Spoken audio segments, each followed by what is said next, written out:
ലോക്സഭാ തിരഞ്ഞെടുപ്പിൽ CPM സ്ഥാനാർത്ഥി പട്ടികയ്ക്ക് അന്തിമ രൂപമാകുന്നു. എറണാകുളം ഒഴിച്ചുള്ള മറ്റ് സ്ഥലങ്ങളിൽ സ്ഥാനാർത്ഥി നിർണയം അന്തിമഘട്ടത്തിലെത്തി. സംസ്ഥാനത്തെ പ്രധാന നേതാക്കളെ തന്നെ കളത്തിലിറക്കാനാണ് CPMന്റെ നീക്കം. അമൽ തേനമ്പറമ്പിലുണ്ട്. അമൽ, കഴിഞ്ഞ തവണത്തെ ഒന്ന് പോരാ, ഇത്തവണ 2 അക്കത്തിലേക്ക് എത്തിക്കണമെന്ന വളരെ പ്രധാനപ്പെട്ട ഒരു ഘടകമുണ്ട്. അതാണ് CPMന്റെ മുന്നിൽ ഉള്ള നീക്കങ്ങൾ. മന്ത്രി, MLA, മുൻ MLA, മുൻ മന്ത്രിമാർ, ഒപ്പം 1-2 മണ്ഡലങ്ങളിൽ പൊതുസമ്മതർ. എന്താണ് പാർട്ടിയുടെ നീക്കങ്ങൾ? സ്ഥാനാർത്ഥി പട്ടികയ്ക്ക് അന്തിമ രൂപമാവുകയാണ്. തിരുവനന്തപുരത്തേതൊക്കെ നേരത്തെ തന്നെ തീരുമാനമായിരുന്നു. അഡ്വക്കേറ്റ് വി ജോയി CPM ജില്ലാ സെക്രട്ടറി ആറ്റിങ്ങലിൽ സ്ഥാനാർത്ഥിയാകും. അതോടൊപ്പം ബാക്കിയുള്ള സീറ്റുകളിലെ സ്ഥാനാർത്ഥി പട്ടികയും ഏകദേശം അന്തിമ ധാരണയിലേക്ക് എത്തുകയാണ്. ഇന്നലെ ചേർന്ന CPM ജില്ലാ സെക്രട്ടേറിയറ്റിൽ മിക്കവാറും എല്ലായിടങ്ങളിലും ഒറ്റപ്പേര് എന്നുള്ള നിലയിലേക്ക് കാര്യങ്ങൾ എത്തിയിട്ടുണ്ട്. കൊല്ലത്ത്, ആറ്റിങ്ങൽ കഴിഞ്ഞാൽ പിന്നെ CPMനുള്ള സീറ്റ് എന്ന് പറയുന്നത് കൊല്ലമാണ്. കൊല്ലത്ത് M മുകേഷ് MLA മത്സരിപ്പിക്കാനുള്ള തീരുമാനത്തിലേക്കാണ് എത്തുന്നത്. ഇത് നമ്മൾ നോക്കുമ്പോൾ വി ജോയി MLA ആണ്, അതോടൊപ്പം തന്നെ മുകേഷ് MLA ആണ്. ആ 2 സീറ്റ് അങ്ങനെ പോകുന്നു. എറണാകുളത്ത് സ്ഥാനാർത്ഥി ആയിട്ടില്ല. ആരിഫിനെ തന്നെ ആലപ്പുഴ മത്സരിപ്പിക്കാനാണ്, ഒരു വട്ടം കൂടി ആരിഫിന് നൽകാനുള്ള തീരുമാനമാണ് ഉണ്ടായിരിക്കുന്നത്. പത്തനംതിട്ടയിൽ തോമസ് ഐസക് സ്ഥാനാർത്ഥിയായി എത്തുന്നു എന്നുള്ളതാണ് ഏറ്റവും പ്രധാനപ്പെട്ട ഒരു കാര്യം. ഐസക്കിന്റെ പേര് മറ്റിടങ്ങളിലും പറഞ്ഞു കേട്ടിരുന്നുവെങ്കിൽ കൂടി ഐസക്കിനെ പത്തനംതിട്ടയിൽ സ്ഥാനാർത്ഥിയാക്കും. ഇടുക്കിയിൽ മുൻ MP ആയിരുന്ന കഴിഞ്ഞ തവണ പരാജയപ്പെട്ട ജോയ്സ് ജോർജിനെ തന്നെയാണ് ഡീൻ കുര്യാക്കോസിനെതിരെ മത്സരിപ്പിക്കാൻ ഇത്തവണയും തീരുമാനിച്ചിരിക്കുന്നത്. ജോയ്സ് ജോർജ് തന്നെ വീണ്ടും ഇടതു സ്വതന്ത്രനായി സ്ഥാനാർത്ഥിയാകും എന്നുള്ളതാണ് നമുക്ക് മനസ്സിലാക്കാനാവുന്നത്. അതോടൊപ്പം തന്നെ ചാലക്കുടിയിൽ C രവീന്ദ്രനാഥ്, മുൻ വിദ്യാഭ്യാസ മന്ത്രിയായ C രവീന്ദ്രനാഥിനെ പരീക്ഷിക്കുകയാണ്. ഒരു ജനകീയ മുഖം എന്നുള്ള നിലയിലാണ് രവീന്ദ്രനാഥിനെ പരീക്ഷിക്കുന്നത്. അവിടെ ബെന്നി ബെഹനാനെതിരെ കഴിഞ്ഞ തവണ ഇന്നസെന്റ് മത്സരിച്ച് തോറ്റുപോയിരുന്നു. ഒരു ജയസാധ്യതയുള്ള നല്ലൊരു മത്സരം കാഴ്ചവെക്കാൻ പറ്റുന്ന സീറ്റാണ്. കൊടുങ്ങല്ലൂരടക്കം കയ്പമംഗലം അടക്കം ഈ ഇടത് ശക്തി കേന്ദ്രങ്ങളുള്ള ഒരു സീറ്റാണ്. അപ്പോൾ അവിടെ മത്സരിക്കുകയാണെങ്കിൽ, രവീന്ദ്രനാഥ് മത്സരിക്കുകയാണെങ്കിൽ വിജയസാധ്യത ഉണ്ട് എന്നുള്ളതാണ് CPMന്റെ ഒരു കണക്കുകൂട്ടൽ. അങ്ങനെ വരുമ്പോൾ അവിടെ C രവീന്ദ്രനാഥിനെ മത്സരിപ്പിക്കുന്നു.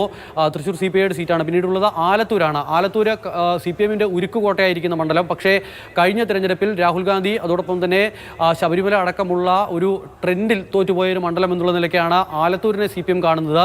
ഇടത് ശക്തി കേന്ദ്രമാണ്. അവിടെ കാര്യമായ സ്വാധീനം ചെലുത്താൻ ഒരു മേഖലയിലും UDFന് കഴിയാൻ പറ്റാത്ത ഒരു മണ്ഡലം. ആ ഒരു മണ്ഡലത്തിൽ കഴിഞ്ഞ തവണ വലിയ തോതിലുള്ള പരാജയം നേരിട്ടു. അത് രമ്യ ഹരിദാസിനോട് പൊന്നാപുരം കോട്ടകളായ പൊന്നാനി, മലപ്പുറം, അവിടേക്ക് എന്തായാലും പൊന്നാനിയെ സംബന്ധിച്ചോളം CPMന്റെ ചില അനുകൂല ഘടകങ്ങൾ CPM കാണുന്ന മണ്ഡലങ്ങളാണ്. അവിടെ ഇറക്കാൻ പോകുന്ന സ്ഥാനാർത്ഥി സംബന്ധിച്ചൊക്കെയുള്ള ധാരണകൾ എങ്ങനെയാണ്? അതിലേക്കുള്ള ചർച്ചയിലേക്ക് ഒരു ഒറ്റപ്പേരിലേക്ക് എത്തുക എന്നത് വളരെ പ്രധാനപ്പെട്ട ഒരു ഘടകമാണ്. അതെന്തായിരിക്കാം ആലോചന? ലീഗിന്റെ ശക്തി കേന്ദ്രങ്ങളാണ് രണ്ടുമെങ്കിലും അവിടെ പൊന്നാനിയിൽ നല്ലൊരു മത്സരം കാഴ്ചവെച്ചാൽ ആ മണ്ഡലം പിടിക്കാനാകുമെന്നുള്ളതാണ് ഇടത് കേന്ദ്രങ്ങളുടെ കണക്കുകൂട്ടൽ. അവിടെ ലീഗിന്റെ എക്കാലത്തെയും ശത്രു, മാത്രമല്ല ലീഗിനോട് നേർക്ക് നിന്ന് പോരാടുന്ന KT ജലീലിനെ പൊന്നാനിയിൽ മത്സരിപ്പിക്കാൻ ഒരു തീരുമാനത്തിലേക്കാണ് എത്തുന്നത്. അതോടൊപ്പം തന്നെ അബ്ദുറഹ്മാൻ ആയിരിക്കും മലപ്പുറത്ത് സ്ഥാനാർത്ഥി എന്നുള്ളതാണ് മനസ്സിലാക്കുന്നത്. നമ്മളിപ്പോൾ ഈ പറഞ്ഞു വന്ന പട്ടികയുടെ ഒരു പ്രാധാന്യം എന്ന് പറയുന്നത് വി ജോയി MLA ആണ്, മുകേഷ് MLA ആണ്. അതോടൊപ്പം തന്നെ ആലത്തൂര് പരിഗണിക്കുന്ന K രാധാകൃഷ്ണൻ മന്ത്രിയാണ്. അങ്ങനെ വളരെ പ്രധാനപ്പെട്ട പൊന്നാനിയിലും മലപ്പുറത്തും 2 പേരും MLA-മാരാണ്. അങ്ങനെ MLA-മാരുടെ ഒരു നീണ്ട നിര തന്നെ ഈ സ്ഥാനാർത്ഥി പട്ടികയിൽ ഉണ്ടാകുന്നു. MV ബാലകൃഷ്ണൻ മുൻ ജില്ലാ സെക്രട്ടറിയാണ്. കാസർഗോഡ് സ്ഥാനാർത്ഥിയാവുന്നത്. TV രാജേഷിന്റെ പേരാദ്യം പറഞ്ഞു കേട്ടിരുന്നുവെങ്കിൽ കൂടി അന്തിമ ധാരണയിലേക്ക് എത്തുമ്പോൾ അവിടെ മുൻ ജില്ലാ സെക്രട്ടറി കൂടിയായ MV ബാലകൃഷ്ണൻ സ്ഥാനാർത്ഥിയാകുന്നു എന്നുള്ളതാണ് മനസ്സിലാക്കുന്നത്. വടകരയും കണ്ണൂരുമാണ് അവശേഷിക്കുന്ന 2 സീറ്റുകൾ. വടകരയിൽ ഒരു പരീക്ഷണത്തിന് കഴിഞ്ഞ തവണ വടകര കയ്യിൽ നിന്ന് പോകുന്ന CPM കണക്കാക്കിയതല്ല. വടകര പോയി. അതോടൊപ്പം തന്നെ കണ്ണൂരിൽ കഴിഞ്ഞ തവണ തോറ്റുപോകുന്ന സാഹചര്യം ഉണ്ടായി. പ്രബലരെ മത്സരിപ്പിച്ചതാണ്, പക്ഷേ വിജയിക്കാൻ കഴിഞ്ഞില്ല. ഇത്തവണ പക്ഷേ CPMന്റെ ഏറ്റവും വലിയ ജനകീയ മുഖങ്ങളിലൊന്നായ KK ശൈലജയെ ഇറക്കി വടകര പിടിക്കാനുള്ള ഒരു തീരുമാനത്തിലേക്കാണ് പാർട്ടി പോകുന്നത്. അതോടൊപ്പം തന്നെ കഴിഞ്ഞ തവണത്തെ തിരഞ്ഞെടുപ്പുമായി ബന്ധപ്പെട്ട സാഹചര്യങ്ങൾ ഒരുപാട് വ്യത്യാസമുണ്ട്. രാഹുൽ ഗാന്ധിയുടെ ഒരു ഇഫക്റ്റ് UDFനെ സംബന്ധിച്ചോളം ഉണ്ടായിരുന്നു. ഒന്ന് ശബരിമല ഫാക്ടർ ഉണ്ടായിരുന്നു. അങ്ങനെ മാത്രവുമല്ല, വീണ്ടും കേന്ദ്രത്തിൽ കോൺഗ്രസ് മോഡി ഒരു ഫൈറ്റ് കോൺഗ്രസിലേക്ക് വരുമ്പോൾ കോൺഗ്രസിന് മുൻതൂക്കം എന്ന നിലയിലേക്കുള്ള ചർച്ചകൾ. പക്ഷേ ഇപ്പോൾ ഒരുപാട് സാഹചര്യങ്ങളിൽ അന്തരം ഉണ്ടായ സ്ഥിതിക്ക് ഈ കഴിഞ്ഞ തവണ കാസർഗോഡും പാലക്കാടും ഒക്കെ കൈവിട്ട് പോകില്ല എന്ന ഒരു ഉറപ്പ് CPMനെ സംബന്ധിച്ചിടത്തോളം ഉണ്ടായിരുന്നെങ്കിൽ അതല്ലായിരുന്നു കാഴ്ചകൾ. പിന്നെ പരമ്പരാഗതമായിട്ടുള്ള UDF മണ്ഡലങ്ങൾ മധ്യ കേരളത്തിലേക്ക് വരുമ്പോൾ മലബാറിൽ അങ്ങനെ ഒരു വലിയൊരു തിരിച്ചടി പ്രതീക്ഷിച്ചതല്ല. അപ്പോൾ അതൊക്കെ കണക്കൂട്ടി ചിട്ടവട്ടത്തോടു കൂടിയുള്ള ഒരു സ്ഥാനാർത്ഥി പ്രഖ്യാപനം ഒറ്റ പേരിലേക്ക് എത്തുക എന്നുള്ളത് ഉടൻ തന്നെ അത് എല്ലാ മണ്ഡലങ്ങളിലും ഏകദേശം ഉറപ്പായി കഴിഞ്ഞുവല്ലേ?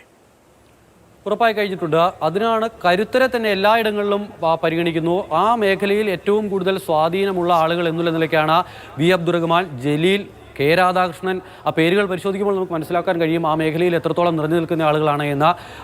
ശൈലജ ടീച്ചർ, അതോടൊപ്പം തന്നെ A Vijayaraghavan, M V Jayarajan തുടങ്ങിയ പ്രഗത്ഭരെ തന്നെ ഇറക്കുകയാണ്. തോമസ് ഐസക്കിനെ പരീക്ഷിക്കുന്നു പത്തനംതിട്ടയിൽ. അങ്ങനെ എല്ലായിടങ്ങളിലും ഇപ്പോൾ നമ്മൾ ഒരു സംസ്ഥാന തലത്തിൽ നിറഞ്ഞു നിൽക്കുന്ന നേതാക്കളല്ലാത്ത ആളുകളുടെ പേര് ആ പട്ടികയിൽ പരിശോധിച്ചാൽ അതൊരു പക്ഷേ കാസർഗോഡ് മത്സരിക്കുന്ന, അതും ഈ ചാനൽ ചർച്ചകളിലൊന്നും സജീവമായി നിൽക്കാത്തതുകൊണ്ടാവാം ഒരുപക്ഷെ എം വി ബാലകൃഷ്ണൻ മാസ്റ്ററുടെ പേര് മാത്രമാണ് അങ്ങനെ സജീവ ചർച്ചകളിലേക്ക് ഒരു ഘട്ടത്തിലും വരാതിരുന്ന അത്ര ഒരു നമുക്ക് പരിചിതമല്ലാത്ത ഒരു പേര് കടന്നു വന്നിരിക്കുന്നത്. ബാക്കി എല്ലാവരും പ്രമുഖരാണ്, മാത്രമല്ല CPM-ന്റെ മുന്നണി പോരാളികളാണ്. അപ്പോൾ ഇവരെയൊക്കെ ഇറക്കി കഴിഞ്ഞ തവണ ഉണ്ടായ വലിയ തിരിച്ചടിയുണ്ട്. 19-1 കഴിഞ്ഞ തവണത്തെ ലോക്സഭാ തെരഞ്ഞെടുപ്പിൻ്റെ റിസൾട്ട്. ആ റിസൾട്ട് അതും ആലപ്പുഴ മാത്രമാണ് വിജയിക്കാനായത്. ആ ആലപ്പുഴയിൽ ആരിഫിനെ തന്നെ തുടരാൻ തീരുമാനിച്ചിരിക്കുന്നു. ആ റിസൾട്ടിൽ നിന്നും വലിയൊരു മാറ്റം ഇത്തവണ എന്തായാലും CPM പ്രതീക്ഷിക്കുന്നുണ്ട്. കഴിഞ്ഞ തവണ ഉണ്ടായിരുന്ന മോദി വിരുദ്ധ വോട്ടുകൾ കോൺഗ്രസിലേക്ക് ഏകീകരിച്ച അല്ലെങ്കിൽ UDF-ലേക്ക് ഏകീകരിച്ച ഒരു തരംഗം ഇത്തവണ ഉണ്ടാവില്ല എന്നുള്ളതാണ്.